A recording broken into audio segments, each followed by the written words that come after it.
Welcome back to The Takeout. Democratic voters and lawmakers are split on how and if socialists should be welcomed into the Democratic Party. Here's how Kentucky Governor Andy Beshear, also a Democrat, addressed this on Face the Nation. People are struggling. They're struggling because the cost of groceries is too high. The cost of gas is too high. It's too hard to see a doctor, and when you do, the cost of that is too high as well. Now, I believe socialism is a failed experiment, but I do believe that we need to get results for the American people. And I think when you look at Democratic governors, you see those results. I want to bring in CBS News Executive Director of Elections and Surveys, your friend and mine, Anthony Salvanto. All right, Anthony, what do Democrats think about socialism, and how do they define it? Or how does our survey population in general define socialism? Yeah, because all of this is kind of a fight in these primaries about what kind of economic message the Democrats are going to offer in the midterms. Start with this. This is your views among the American public. Socialism as a label is underwater. Capitalism is above water among the public, rated more favorably. But let me show you that among Democrats. And that is socialism gets relatively higher positive views and capitalism more negative among Democrats. That's your start.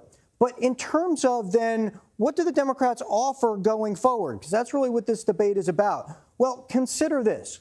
When we asked people, look back on the last time Democrats were in power, were their economic policies successful? They're underwater on that. 54% not successful. So the argument's going to be, do they need to offer something new? And then you put in perspective here what it is that Democrats say it's important for their party to do on economic issues. And they say they should be advancing what they would consider big changes, even if harder to do. So you put all that together, and that's one side of the argument. The other one, though, comes back to what I just described for you, which is that most Americans think, besides being positive on capitalism, that the free market is good for the economy. So that's the contours of that argument, Major. What about the generational differences among Democrats on this central question? Yeah, this is so interesting. Take a look at this. Views of socialism among Democrats much higher among Democrats with college degrees.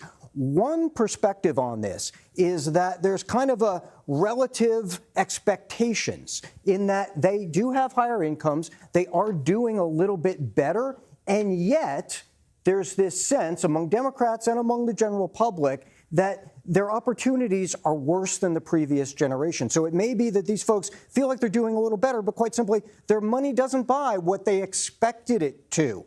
And that part, frankly, we see not just in this poll, but we've also seen that in the vote patterns in some of these primaries, where some of those votes for folks more on the left have come from those kinds of areas. And that's part of the dynamic here, certainly worth watching.